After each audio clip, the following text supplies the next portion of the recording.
Les enfants qui ont participé à ces activités sont ceux des écoles primaires et secondaires du premier cycle. Des jeux tels que la course, le football à 3 joueurs, le vélo, le karaté et d'autres jeux ont permis aux enfants réfugiés de participer à ces activités au cours des 2 derniers mois de vacances.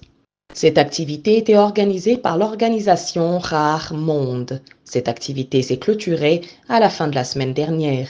Hamenimana Clément, le président de l'organisation Rare Monde, a indiqué que ces activités avaient pour but d'occuper ses enfants durant les vacances, tout en luttant contre la sédentarité et l'obésité infantile à travers le sport et les jeux, conformément aux objectifs de cette organisation.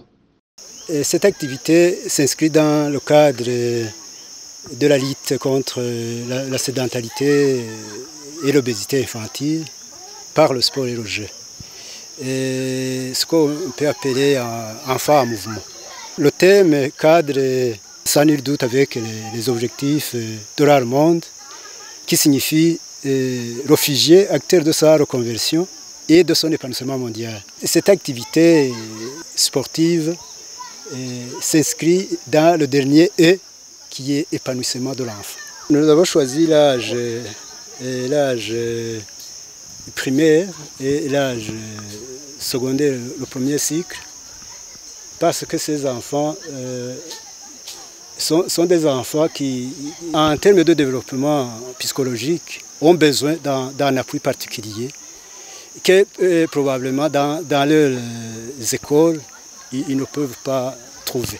Les parents ont également exprimé leur satisfaction des acquis de leurs enfants encadrés durant les vacances estivales. Simbanani et Jean Bosco, au nom des parents, a appelé les autres Burundais en exil à ne pas rester les bras croisés et à prendre soin de leurs enfants autant qu'ils le peuvent, car ils sont l'avenir de demain. On a développé leurs capacités physiques et morales et intellectuelles aussi. Nous sommes fiers qu'ils ont pu réaliser pas mal de choses. C'est la deuxième année qu'on vient d'organiser cet encadrement. Nous avons pu constater qu'il y a une valeur ajoutée très considérable et nous avons déjà vu que par rapport à l'année passée, les effectifs se sont augmentés et nous espérons que l'année prochaine, ils seront encore plus, ils seront plus nombreux parce qu'au départ, là, le monde n'était pas connu.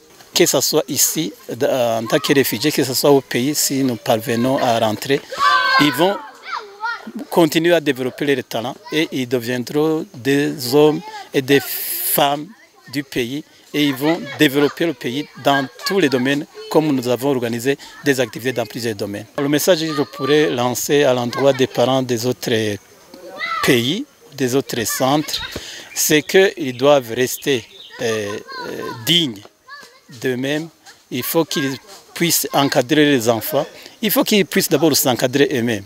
Parce qu'il faut avoir la conscience, toujours que état réfugié, ce n'est pas la fin du monde. La vie continue. Et il faut penser à développer les talents de leurs enfants. Au-delà des activités scolaires, il faut développer les activités parascolaires. Et un jour ou un autre, ils vont devenir les fils et les filles du pays. Et ils vont se développer partout où ils se trouvent. L'essentiel, c'est de continuer à rester humain et à se développer comme ça devrait se faire. Ces activités se sont clôturées par la remise de prix aux enfants qui se sont distingués dans les différents jeux. Ils ont reçu une partie du matériel scolaire, comme des cahiers et des stylos.